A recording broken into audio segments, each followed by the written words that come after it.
आज हम एक ऐसे दौर में जी रहे हैं जिसे इल्म, फिक्र, रोशनी, कानून, नज़रियात और फ़लसफ़ों का दौर कहा जाता है। साइंस ने हैरत अंगेज़ तरक्की की है, टेक्नोलॉजी ने दुनिया को बदल कर रख दिया है और सनत ने इंसान को ताकतवर बना दिया है। लेकिन एक सवाल अब भी अपनी जगह कायम है। क्या आज का इंसान अब भी दीनो ईमान का मोहताज है? और अगर है तो किस किस्म के ईमान का? हकीकत यह है कि आज के इंसान की सबसे बड़ी और सबसे शदीद ज़रूरत एक सही ईमान है। ऐसा ईमान जो महज रस्मी न हो, जो सिर्फ ज़बान तक महदूद न रहे, बल्कि रूहानी हो, जिंदा हो और इंसान को इंसान बना दे। 19वीं सदी ने एक बड़ी फिक्री गलती की। ये समझ लिया गया कि साइंस, अक्ल, सनत और टेक्नोलॉजी दीनो ईमान की जगह ले सकती हैं। ये ख्याल किया गया कि इंसान के अपने बनाए हुए नज़रियाती निज़ाम उसकी रहनुमाई के लिए काफ़ी होंगे।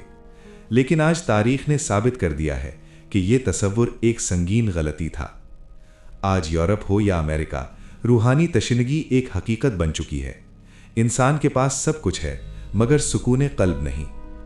हमारे ज़माने का सबसे बड़ा मर्ज़ निफाक है।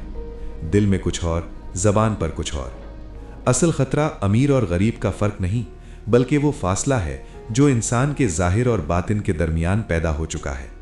ये दावे और अमल का फ़र्क है, ये गुफ्तार और किरदार की खलीज है। आज अखलाक, अमन, आज़ादी, इंसानी हुकूक जैसे अल्फाज सबसे ज़्यादा इस्तेमाल हो रहे हैं और सबसे ज़्यादा पामाल भी। जहाज़ उड़ते हैं, मासूम इंसानों पर आग बरसाते हैं और फिर कहा जाता है कि ये सब आज़ादी के नाम पर है। यही निफाक हमारे दौर की असल पहचान है। हकीकत यह है कि इंसान के ज़्यादातर मसाइल बैरूनी दुनिया की वजह से नहीं, बल्कि उसकी अपनी ज़ात की वजह से हैं। साइंस एक औजार है, हाकिम नहीं।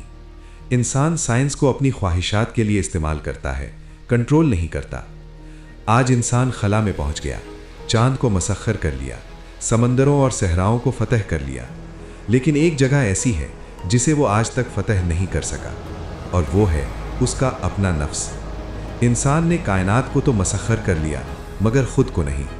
यही वो मकाम है जहां साइंस बेबस हो जाती है। अखलाक, इंसानियत और आदमियत साइंस का काम नहीं, ये ईमान का काम है। आज की दुनिया को किसी नई टेक्नोलॉजी की नहीं, बल्कि एक ऐसे ईमान की ज़रूरत है जो इंसान के बातिन को बदल दे। यही आज के इंसान की सबसे बड़ी ज़रूरत है।